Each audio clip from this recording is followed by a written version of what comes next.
Overthinking और deep thinking में बहुत अंतर होता है और आज हम सिर्फ ओवरथिंकिंग पर बात करेंगे। डीप थिंकिंग पर कभी और बात करेंगे। क्या होता है ओवरथिंकिंग, क्या होता है डीएमएन, एनालिसिस पैरालिसिस हो या रूमिनेशन, स्पॉटलाइट इफेक्ट हो या ज़ेगार्निक इफेक्ट, परफेक्शनिज्म से लेकर माइंड रीडिंग तक, रूमिनेशन हो या इंफॉर्मेशन ओवरलोड, ये सब ऐसे साइकोलॉजिकल जाल हैं जो आपको सोचने और निर्णय लेने की क्षमता को बुरी तरह प्रभावित करते हैं। और इन सब से बचने का सबसे आसान तरीका यही है कि हम इनके बारे में जानें और हम डिटेल में इसके बारे में आगे बात करने वाले हैं। मैं एक साधारण इंसान था, लेकिन मेरे भीतर एक असाधारण युद्ध चल रहा था, सोच और जरूरत से ज्यादा सोच के बीच। पढ़ाई की थी, मेहनत भी की थी, लेकिन जब रिजल्ट आया मैं फेल हो गया। लोगों ने कहा पढ़ता नहीं था इसलिए फेल हुआ, पर उन्हें क्या पता, मैं पढ़ रहा था मगर पन्ने पलटने में ही समय चला जाता। लोगों ने मुझसे ज्यादा कुछ नहीं कहा, लेकिन मेरे भीतर की आवाज चुप नहीं हुई। तू निकम्मा है, सब कुछ खत्म हो गया। न्यूरोसाइंस कहती है कि ओवरथिंकिंग सिर्फ एक आदत नहीं, बल्कि आपके अमिगडला और प्री फ्रंटल कॉर्टेक्स की जंग है। आज हम इसी जंग के विज्ञान और समाधान पर गहराई से बात करेंगे। हर इंसान के भीतर दो आवाजें होती हैं, एक जो कहती है सब ठीक है और दूसरी जो धीरे से पूछती है क्या सच में। ओवरथिंकिंग वो जगह है जहां ये दोनों आवाजें लड़ती हैं। ओवरथिंकिंग एक ऐसी मानसिक प्रक्रिया है जो इंसान को दो चीजों से दूर कर देती है, वर्तमान से और समाधान से। और सबसे हैरानी की बात यह है कि हम इसे कमजोरी नहीं, समझदारी समझते हैं। कोई चीज अच्छी या बुरी नहीं होती, लेकिन हमारी सोच उसे ऐसा बनाती है। आज हम न्यूरोसाइंस और साइकोलॉजी की मदद से समझेंगे क्यों हमारा दिमाग हमें ओवरथिंक करने के लिए मजबूर करता है और इसे कैसे कंट्रोल करें। प्राचीन ग्रीक दार्शनिक प्लेटो ने ज्ञान और ध्यान को शुद्धता और वास्तविकता की ओर मार्गदर्शन करने वाला माना। प्लेटो के अनुसार हमारा दिमाग केवल तभी सही दिशा में कार्य कर सकता है जब वह बाहरी और आंतरिक भ्रांतियों यानी इल्यूजन से मुक्त हो।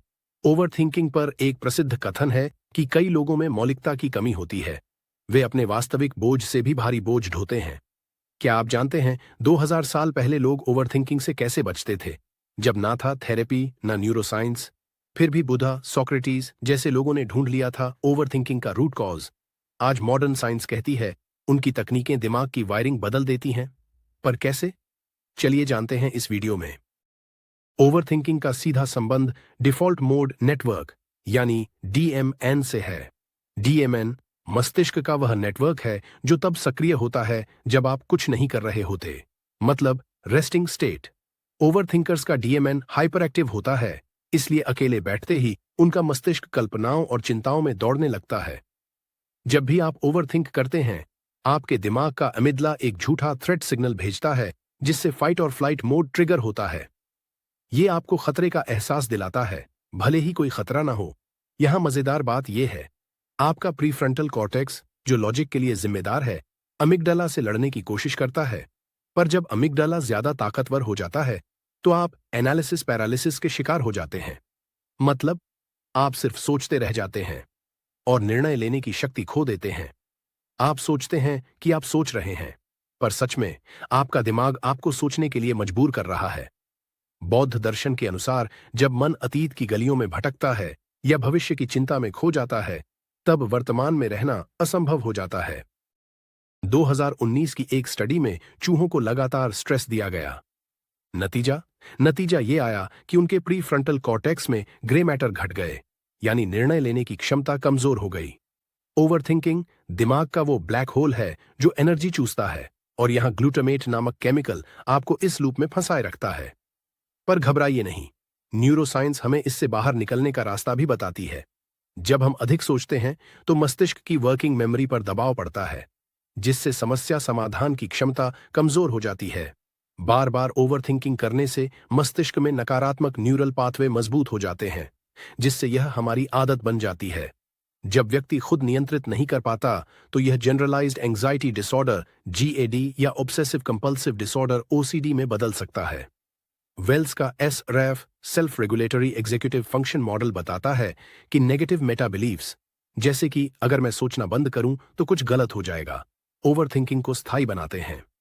ओवरथिंकिंग मस्तिष्क की प्री फ्रंटल कॉर्टेक्स को लगातार एक्टिव रखता है, जिससे डिसीजन मेकिंग और कंसंट्रेशन घट जाती है। इससे हमारा इमोशनल डिसरेगुलेशन, भावनात्मक संतुलन बिगड़ता है। क्योंकि ओवरथिंकिंग अमिगडला जो फियर सेंटर है उसको बार बार एक्टिवेट करता है, जिससे कॉर्टिसोल जो कि स्ट्रेस हार्मोन है वो बढ़ जाता है, जिससे गुस्सा, चिड़चिड़ापन, डर, घबराहट, उदासी और निराशा बढ़ जाती है। Insomnia and sleep fragmentation. Overthinking सोने से पहले दिमाग को शांत नहीं होने देता। इससे REM स्लीप डिस्टर्ब होती है, जो मानसिक शांति के लिए जरूरी है। और अगर आप सोने की कोशिश करते हुए बार बार सोच में खो जाने की वजह से सो नहीं पाते तो यही ओवरथिंकिंग इंड्यूस्ड इंसोम्निया है। Negative self talk loop. Overthinking आपको आपकी ही कमजोरियों का आईना बार बार दिखाता है, जिससे सेल्फ वर्थ गिरने लगती है। उदाहरण के लिए, एक गलती के बाद बार बार सोचना, सब कुछ मेरा ही कसूर है। Relationship damage. ओवरथिंकिंग के कारण लोग बातों का गलत मतलब निकालते हैं, जो असली भावना से दूर होता है। उदाहरण के लिए, आपने किसी दोस्त को लंबा मैसेज भेजा और जवाब में सिर्फ ओके आया। आप ओवरथिंकिंग में चले जाएंगे, जबकि शायद वह व्यक्ति बिजी था या जल्दी में। Procrastination and missed opportunities. सोचते सोचते एक्शन लेना रुक जाता है। इससे डोपामीन साइकिल टूट जाता है, जो एक्शन और रिवॉर्ड से जुड़ा होता है। उदाहरण, क्या यह सही समय है? सोचते सोचते मौका चला जाता है। Psychosomatic impact. ओवरथिंकिंग मस्तिष्क और शरीर को तनाव में डालता है। इससे blood pressure, digestion, immune system पर असर पड़ता है। ओवरथिंकिंग के कई प्रकार होते हैं, जो मानसिक और शारीरिक स्वास्थ्य पर अलग अलग प्रभाव डाल सकते हैं। इन प्रकारों को समझना महत्वपूर्ण है ताकि हम अपने विचारों को नियंत्रित करने के लिए सही रणनीतियां अपना सकें। मैं यहां पर आपको ओवरथिंकिंग के कुछ प्रमुख प्रकार के बारे में डिटेल में बताऊंगा। रूमिनेशन, पश्चाताप या लगातार विचार करना। यह तब होता है जब आप किसी घटना या स्थिति के बारे में बार बार सोचते रहते हैं, खासकर जब वह घटना नकारात्मक हो। इस प्रकार का ओवरथिंकिंग अक्सर नकारात्मक विचारों को बढ़ाता है। उदाहरण, एक छोटी गलती पर बार बार याद करना और सोचते रहना कि मुझे वो नहीं करना चाहिए था। एनालिसिस पैरालिसिस, विश्लेषण पक्षाघात। इस प्रकार में व्यक्ति किसी निर्णय पर पहुंचने से पहले ही बहुत अधिक विचार करता है और सभी विकल्पों का विश्लेषण करता है, जिससे निर्णय लेना बहुत मुश्किल हो जाता है और बहुत ज्यादा विकल्पों और संभावनाओं पर सोचने से मस्तिष्क फ्रीज हो जाता है। उदाहरण, किसी महत्वपूर्ण निर्णय पर घंटों विचार करना और फिर भी कोई निर्णय न ले पाना, या एक ड्रेस चुनने में 1 घंटा लगाना लेकिन फिर भी खुश न होना। कैटास्ट्रोफाइजिंग, आपत्ति बढ़ाना। इसमें व्यक्ति किसी छोटी सी समस्या को बड़ा और भयानक बना देता है। यह मानसिकता जीवन को बहुत ही नकारात्मक और डरावना बना सकती है। उदाहरण, अगर मैं फेल हो गया तो मेरी पूरी जिंदगी खत्म हो जाएगी। माइंड रीडिंग, मन पढ़ना। इसमें व्यक्ति दूसरों के विचारों और भावनाओं को बिना किसी वास्तविक प्रमाण के यह मान लेता है कि वह जानता है कि दूसरे लोग उसके बारे में क्या सोचते हैं। उदाहरण, मेरे दोस्त ने मुझसे बात नहीं की तो वो शायद मुझसे नाराज हैं, या उसने मेरी बातों पर ध्यान नहीं दिया, इसका मतलब वह मुझे पसंद नहीं करता। परफेक्शनिज्म, सर्वश्रेष्ठता की चाह। इसमें व्यक्ति हर चीज को बिल्कुल सही करने की कोशिश करता है और अपने कार्यों पर बार बार विचार करता है ताकि हर छोटी से छोटी गलती को सुधार सके। यह मानसिक थकावट और चिंता का कारण बनता है।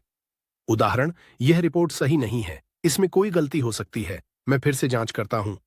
या एक बार मैंने दोस्तों के बीच एक शब्द गलत बोल दिया, पूरी शाम सोचता रहा, मेरी वजह से माहौल खराब हो गया होगा। भविष्य की चिंता।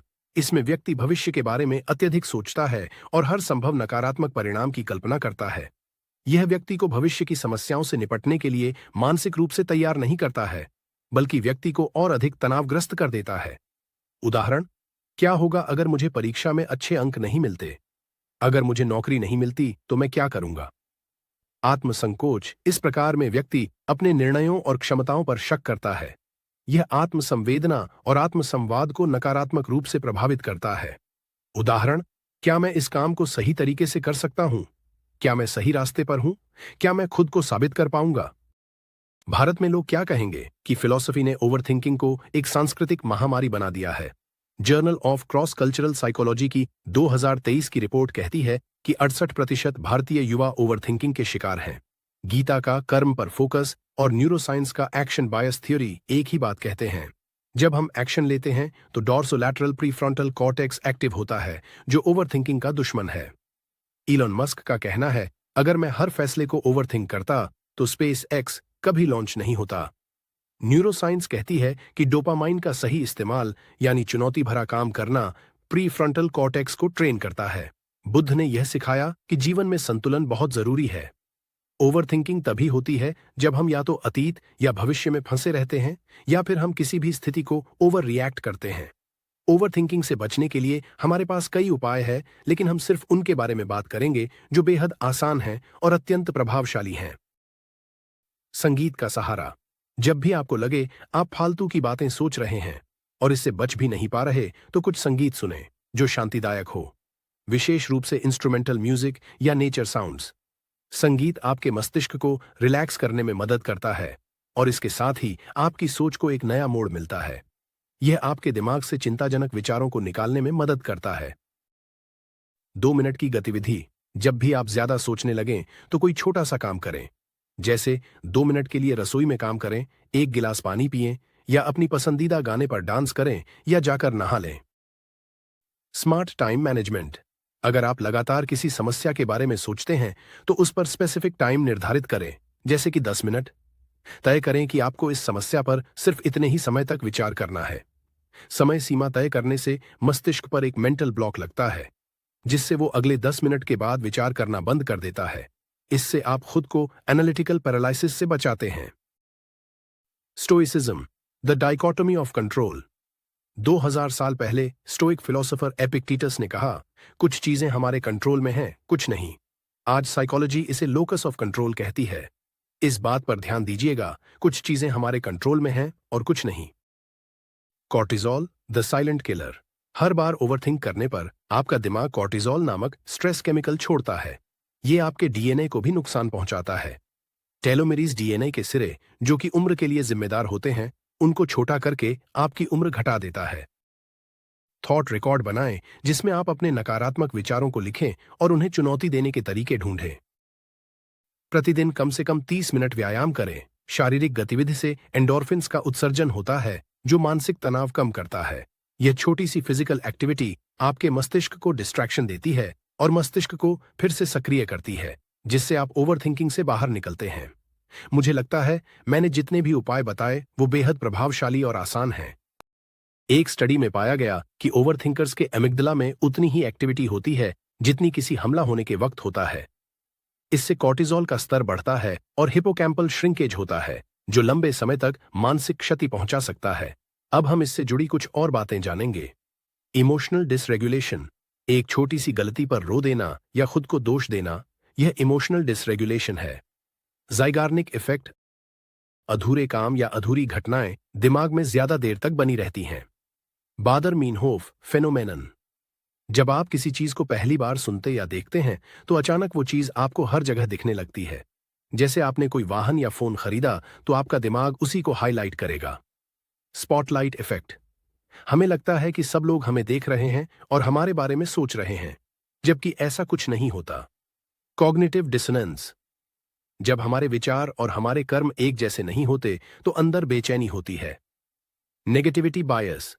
दिमाग बुरी बातों को अच्छी बातों की तुलना में ज्यादा तेज और गहराई से पकड़ता है। Information overload. जब दिमाग पर जरूरत से ज्यादा जानकारी का दबाव होता है तो वह निर्णय नहीं ले पाता। Emotional reasoning. अगर मैं ऐसा महसूस कर रही हूं तो यह सच ही होगा। उदाहरण, मुझे लग रहा है कि वो मुझे पसंद नहीं करता, तो पक्का वो मुझसे नफरत करता होगा। अब हम इससे जुड़ी कुछ गलत धारणाएं और उनकी सच्चाई के बारे में बात करेंगे। जो ज्यादा सोचता है वो ज्यादा समझदार होता है। समझदारी गहराई से सोचने में है। बार बार एक ही बात सोचते रहना मस्तिष्क को थका देता है और निर्णय शक्ति कम करता है। ओवरथिंकिंग से सारे संभावित खतरे पता चल जाते हैं। इससे ज्यादातर समय काल्पनिक डर बनते हैं जो हमें समाधान तक पहुंचने से रोकते हैं। ये सिर्फ एक आदत है, गंभीर कुछ नहीं। शोध बताते हैं कि यह एंग्जाइटी, डिप्रेशन और इंसोम्निया जैसी समस्याओं को जन्म दे सकता है। मैं इसे रोक नहीं सकता, ये मेरे बस में नहीं। सीबीटी, माइंडफुलनेस और न्यूरोप्लास्टिसिटी जैसी तकनीकों से इसे रोका जा सकता है। मस्तिष्क को दोबारा ट्रेन किया जा सकता है। ओवरथिंकिंग का कोई फिजिकल असर नहीं होता। कॉर्टिजोल हार्मोन बढ़ता है, जिससे ब्लड प्रेशर, पाचन, नींद और इम्यून सिस्टम प्रभावित होते हैं। मैंने जितना सोचा उतना ही बेहतर निर्णय लिया। डिसीजन फटीग थ्योरी के अनुसार ज्यादा सोचने से निर्णय क्षमता कम होती है। आप थके हुए दिमाग से गलत फैसला ले सकते हैं। हम आपसे विनम्र निवेदन करते हैं कि शायद आप ओवर थिंकिंग से बच गए हो, लेकिन आपके दोस्त, आपके रिश्तेदार, इन सब के मानसिक स्वास्थ्य का ख्याल रखना आपकी जिम्मेदारी है।